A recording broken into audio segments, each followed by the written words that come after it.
2005 থেকে 2008 সালের মধ্যে ঢাকার মার্কিন দূতাবাস থেকে ওয়াশিংটনে পাঠানো গোপন তারবার্তাগুলো যা উইকিলিক্স ফাঁস করেছিল, সেই তারবার্তায় বিএনপির শীর্ষ নেতা তারেক রহমান সম্পর্কে অত্যন্ত নেতিবাচক ও কঠোর মূল্যায়ন করা হয়। তৎকালীন মার্কিন রাষ্ট্রদূত হ্যারি কে টমাস, জেমস এফ মারিয়াটি এবং চার্জ দ্য জুডিথ এ সামাস কর্তৃক প্রেরিত এই তারবার্তাগুলোকে তারেক রহমানের সীমাহীন দুর্নীতি, সহিংস রাজনীতি এবং ক্ষমতার অপব্যবহারের বিশদ বিবরণ উঠে এসেছে।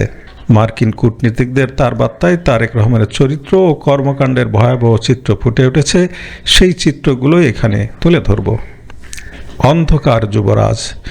2005 সালের ডিসেম্বরে তৎকালীন চার্জ দ্য জুডিথ এ সামাস তাকে ডার্ক প্রিন্স বা অন্ধকারের যুবরাজ উপাধি দেন। জিয়া পরিবারের নাম, রাজনৈতিক চতুরতা এবং চাঁদাবাজির অর্থ ছিল তার ক্ষমতার মূল উৎস। নৃশংস ও অমানবিক। 2005 সালের 11 মে রাষ্ট্রদূত হ্যারি কে টমাসের পাঠানো তারবার্তায় তারেক রহমানকে নৃশংস, সীমাহীন দুর্নীতিবাজ, সন্ত্রাসী, দাউদ ইব্রাহিমের অনুসারী, রাজনীতি ও ব্যবসায় অনভিজ্ঞ, অশিক্ষিত, বাস্তব জ্ঞান বিবর্জিত এবং অমানবিক হিসেবে বর্ণনা করা হয়। সহিংস রাজনীতির প্রতীক। ক্ষমতার প্রভাব টিকিয়ে রাখতে তিনি আইনের শাসনকে বৃদ্ধাঙ্গুলি দেখিয়েছেন, যার কারণে তাকে সহিংস রাজনীতির প্রতীক আখ্যা দেওয়া হয়। বাংলাদেশের সিংহভাগ দুর্দশার জন্য তাকে ও তার সাঙ্গপাঙ্গদের দায়ী করা হয়। রাষ্ট্রদূত মারিয়াটি তারেক রহমানকে দুর্নীতিগ্রস্ত ও লুণ্ঠনমূলক সরকারের প্রতীক হিসেবে অভিহিত করেন। এর কেন্দ্রবিন্দু ছিল হাওয়া ভবন। ছায়া সরকার ও নিয়োগ বিজ্ঞপ্তি। হাওয়া ভবনকে একটি ছায়া সরকার হিসেবে চালানো হতো। সরকারি চুক্তি ও নিয়োগের ক্ষেত্রে এই ভবনের কথাই ছিল শেষ কথা। এমনকি 2001 সালের নির্বাচনের পর গঠিত 60 সদস্যের মন্ত্রিসভার প্রায় 1/3 পদই তিনি অর্থের বিনিময়ে বিক্রি করেছিলেন বলে তার বার্তায় উল্লেখ করা হয়। খাম্বা কেলেঙ্কারি। গ্রামীণ বিদ্যুৎ লাইনের জন্য হাজার হাজার বৈদ্যুতিক খুঁটি বা খাম্বা ক্রয়ে অতিরিক্ত মূল্য দেখিয়ে তারেক ও তার চক্র বিশাল অঙ্কের অর্থ আত্মসাৎ করে। খুনের মামলার ধামাচাপা দেওয়া। বসুন্ধরা গ্রুপের একটি খুনের মামলা থেকে আসামিকে খালাস দেওয়ার প্রতিশ্রুতি দিয়ে তারেক রহমান $31 লাখ ঘুষ নিয়েছিলেন, যার প্রমাণ দুর্নীতি দমন কমিশন দুদক পেয়েছিল। মার্কিন ব্যবসার ক্ষতি। তারেক রহমানের চালু করা ঘুষ ও অর্থ আত্মসাতের সংস্কৃতির কারণে বাংলাদেশে মার্কিন ব্যবসার ব্যাপক ক্ষতি হয় এবং অনেক সুযোগ অপূরণীয়ভাবে নষ্ট হয়ে যায়।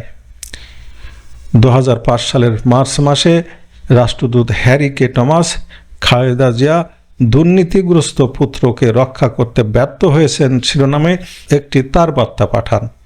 সেখানে তৎকালীন প্রধানমন্ত্রী খালেদা জিয়ার মুখ্য সচিব কামাল উদ্দিন সিদ্দিকীর বক্তব্য উদ্ধৃত করা হয়। তিনি জানান, খালেদা জিয়ার সবচেয়ে বড় রাজনৈতিক ব্যর্থতা হলো তার দুর্নীতিগ্রস্ত ছেলে তারেক রহমানকে প্রশ্রয় দেওয়া এবং রক্ষা করার চেষ্টা করা। তারেক রহমানের ভয়াবহ দুর্নীতির কারণে যুক্তরাষ্ট্রের ঢাকা মিশন প্রধানরা তাকে যুক্তরাষ্ট্রে প্রবেশ করতে না দেওয়ার জন্য জোরালো সুপারিশ করেছিলেন। ভিসা বাতিলের আইনি সুপারিশ।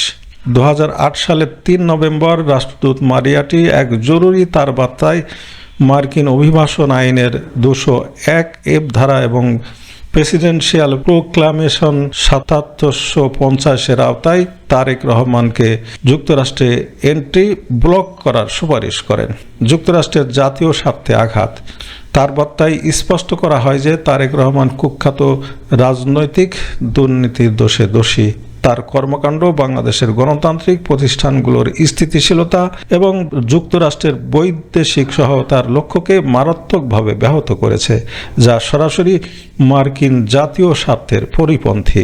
মার্কিন কূটনীতিকদের দৃষ্টিতে 2001 থেকে 2006 মেয়াদে তারেক রহমান ছিলেন এমন এক ব্যক্তিত্ব যিনি প্রাতিষ্ঠানিক দুর্নীতি, ঘুষ, অর্থ পাচার এবং ক্ষমতার ভয়াবহ অপব্যবহারের মাধ্যমে তৎকালীন বাংলাদেশের শাসন ব্যবস্থাকে গভীরভাবে কলুষিত করেছিলেন এবং রাষ্ট্রীয় ব্যবস্থায় এক ভয়াবহ লুণ্ঠনতন্ত্র কায়েম করেছিলেন।